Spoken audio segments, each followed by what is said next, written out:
Level 1. The Hatchling. You weigh 315 grams. The whole world is dark, and it is trying to kill you. 30 seconds ago, you were sealed inside a shell. Now you're not.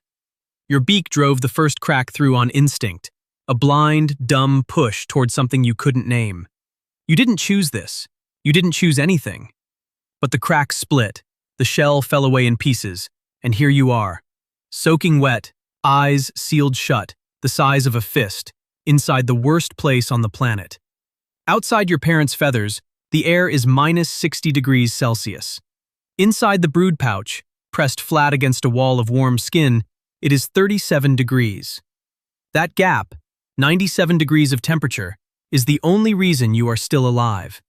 Your parent is burning through a fat reserve built over months at sea. Every hour you exist, that reserve drops. You don't know this. You can't know this. What you know is pressure, warmth, and sound. The colony around you holds roughly 5,000 birds, all packed chest to back, all silent except for low calls cutting through the wind.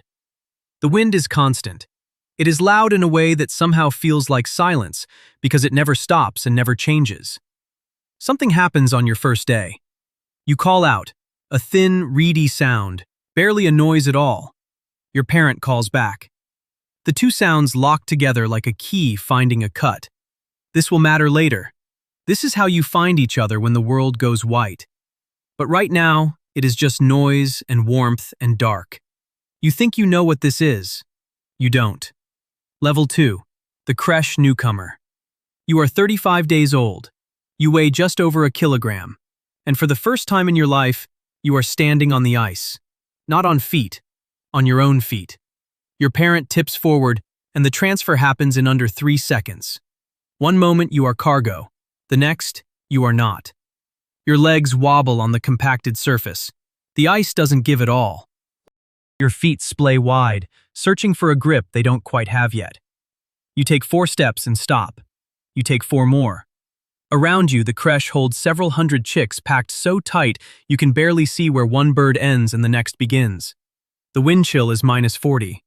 The only heat here is shared heat, bodies pressing in, the whole cluster rotating in slow, grinding motion so that no single bird stays cold for too long. You push toward the center. A chick bigger than you pushes back. You stumble sideways. You try again. A second chick shoulders you out. You end up on the edge where the wind finds you cleanly, where your down does a fraction of what your parents' brood pouch did. Nobody explains this. There is no ceremony. There is no grace period. You move. You get pushed. You move again. Over an hour, you gain maybe 2 feet of ground toward the warm core.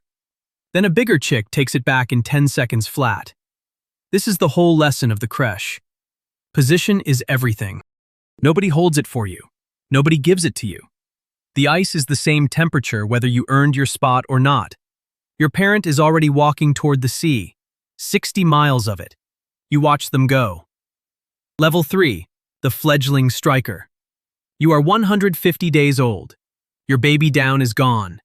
In its place, tight, waterproof feathers cover every inch of you, blue-black on your back, white on your chest, built for something you have never tried yet. You are also starving.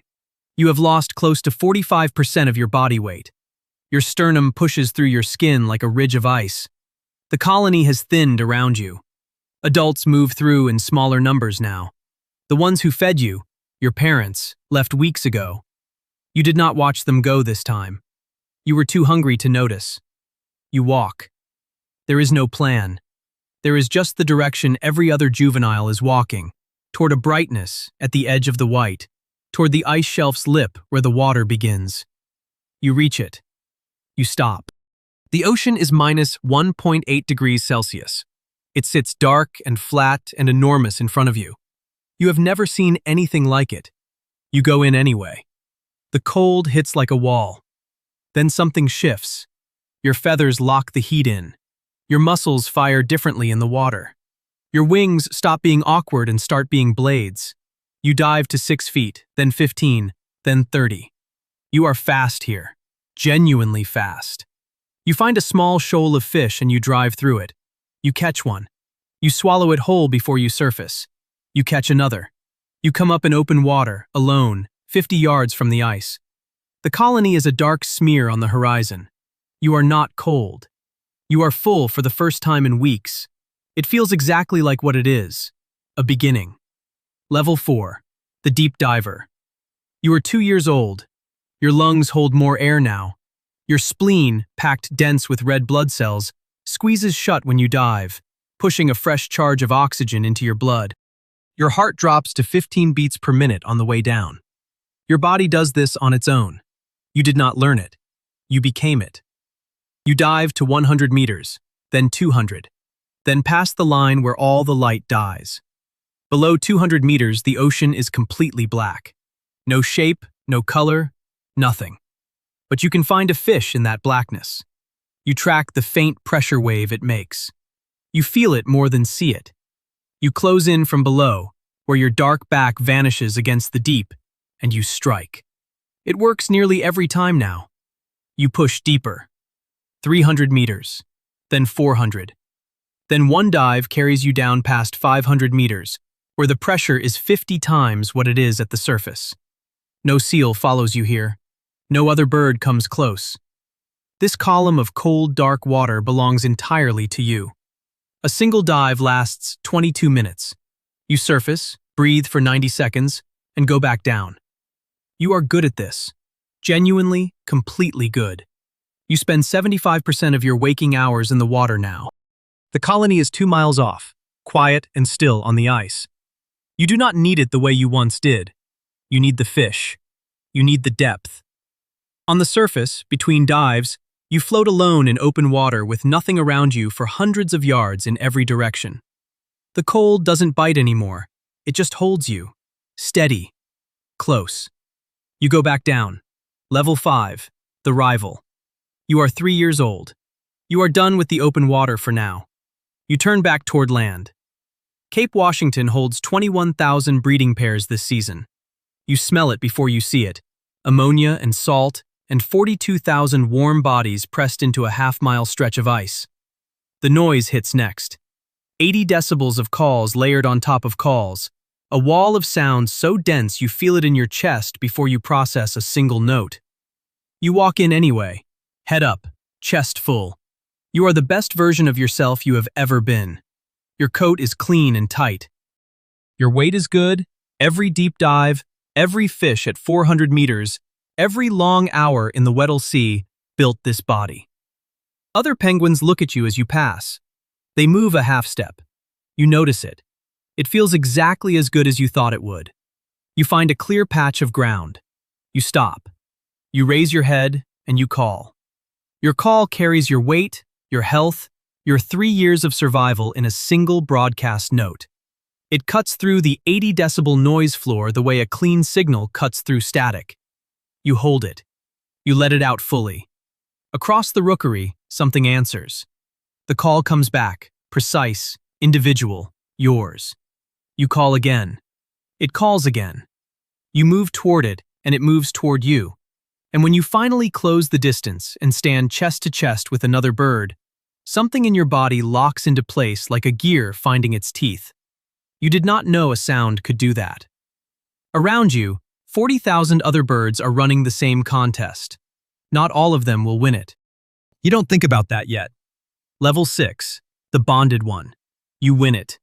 2 weeks of calls and countercalls, chest-to-chest bowing, synchronized swaying in the dark, and then it is done. You have a mate. You stand side by side on the Cape Washington ice, and you are, in the only calculus that matters here, complete. The colony feels different from the inside. You are no longer pressing against its edge. You are its center. Birds fold around you. The huddle opens and you step in, and it closes behind you like water. You feel 300 bodies worth of shared heat press in from every side. You have been cold for 3 years. This is what it feels like to not be cold. In May, in the dark, the egg arrives. It weighs just over 400 grams. It is the most important object on Earth. The transfer takes seconds. Your mate lifts it onto her feet. You press close. You tilt it onto yours. The air temperature is -40. If the egg touches the ice for more than a few seconds, it is over. You do not let it touch the ice. Your mate looks at you once. Then she turns and walks toward the water. 60 kilometers. She does not look back. You watch her go until the dark swallows her. You turn back to the huddle. You pull your brood pouch tight. Under it, 400 grams of everything you have ever done keeps warm against your skin. You will stand here for 115 days. You weigh 38 kilograms right now. By the time this is finished, you will weigh closer to 21. The math on that is simple. You don't do the math yet. Level 7, the faster. You do the math now. Day 1 of the fast is nothing. Day 7 is harder. By day 20, your body has already burned through the easy fuel. The fat along your belly, the reserves you spent 4 months at sea building, gone in the first 3 weeks. Now your body starts on the deeper stores. You can feel the difference. You are lighter in a way that does not feel like freedom. The wind hits 100 kilometers per hour. You do not move. The egg demands stillness. Not patience, stillness. A physical, muscular, total stillness held for hours at a time while the wind tries to strip every degree of heat from your skin. Outside the huddle, the air is -60. You know what that means now. It means the cold is not weather. It is a force with intent. You press deeper into the huddle. At the center, the temperature climbs to +37 degrees Celsius. You have felt that warmth. You have stood there. But you cannot stay there. The huddle breathes, rotates. The outside birds push in and the inside birds drift out. And your turn at the edge comes again, whether you want it or not. You are 115 days from the moment your mate walked away. You are roughly halfway. You have lost 7 kilograms. 1 per week, like clockwork, like something being taken from you on a schedule. Muscle now, not just fat. Your chest is smaller than it was. Your legs hold you, but they are not what they were. Around you, 5,000 other males stand in the same silence. Nobody calls out. Nobody moves unless they have to. This is not companionship. This is parallel suffering with shared walls. The egg is warm. You checked. You check again. 60 more days. Roughly 12 more kilograms. You have never been more essential. You have never been more alone. Level 8, the hollow one. The shell cracks at 2 a.m. You feel it before you see it. A tiny pressure against your brood pouch. A push from something that was not there before. You look down. A wet gray head. A beak no bigger than your smallest feather. Alive. You have done it. The chick weighs about 315 grams. It is loud for something so small. It calls up at you, and the sound is nothing like the silence you have lived in for 4 months. You press your pouch down around it, and you feel its heat and yours combine. And for one moment the cold is not winning. Then the hunger hits you properly. You have not eaten in 115 days. You have lost close to 20 kilograms. Your body has one thing left to give. A secretion your esophagus produces automatically, triggered by the hatch. Crop milk. It is not really milk. It is closer to soft cheese, pale and dense, containing 28% protein and 59% fat. You bring it up, and the chick takes it. That secretion will last roughly 10 days. You scan the ice. You have been scanning the ice. Your mate left 115 days ago. She walked 60 kilometers to the ice edge. She should be back. The window for her return is not open forever. It is a specific window, a few days wide, and it is already here. You call her contact call into the noise of the colony. 5,000 birds around you. None of them is her. The chick calls again. You feed it again. The reserve gets smaller. Day 3. You feed it. Day 5. Less now. The colony cannot help you. Each bird beside you is running the same numbers. Nobody has extra. Nobody is coming. Day 8. You look toward the ice edge. 60 kilometers. You know the route. You have always known the route. The chick is warm under your pouch. For now. Level 9. The toll payer. She comes on day 9. You hear her call before you see her. Your body turns toward it the way a compass turns north. Not a choice, just physics. She is thinner than you remember. She has crossed nearly 1,000 kilometers of open ocean to get back to this exact patch of ice. You press your heads together for 3 seconds. Then she opens her bill and feeds the chick, and you step back, and the chick is hers now. You are free to go. You don't feel free. You walk. 60 kilometers to the ice edge, same route you know by bone. Your legs work. Your flippers work. Something deeper doesn't. You have burned through 20 kilograms of yourself. The fat is gone.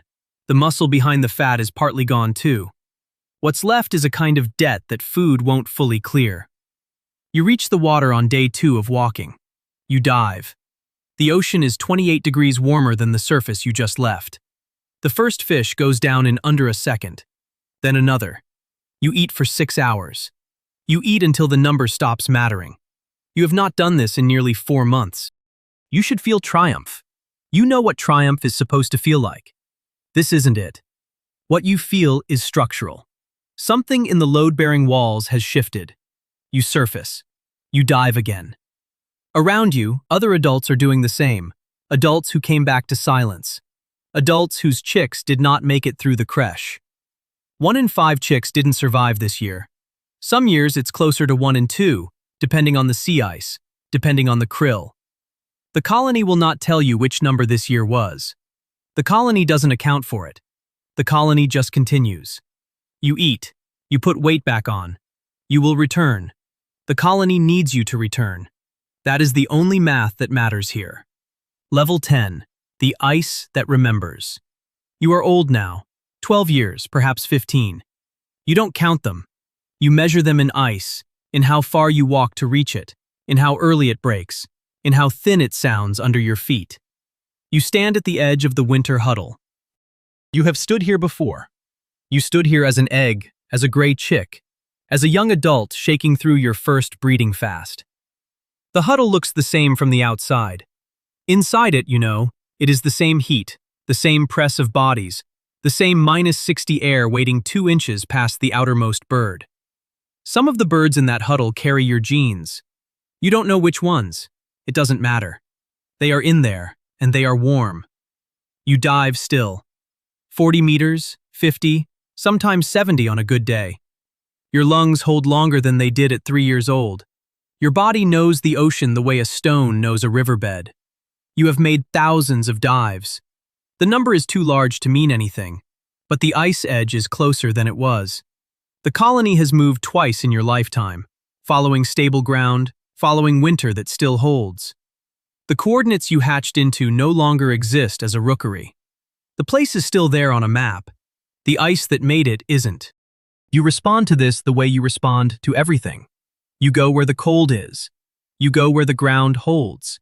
You breed when the season opens. You do not grieve a map.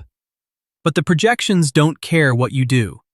90% of what the colony is right now, gone, under the numbers that are already written, by the time a century turns. You don't know this. You stand at the edge of the huddle. You step in. The cold closes behind you. The ice remembers the weight of you. There, trembling against your parents' warmth, you cannot yet feel the -40-degree winds that will scour your down to nothing, or understand that the colony huddling around you now will one day push you toward the ice shelf alone. You don't know that survival here means becoming hard enough to endure what broke you, that your strongest instinct, to stay close, will eventually demand you leave everything behind. The huddle tightens around another chick. The cycle begins again.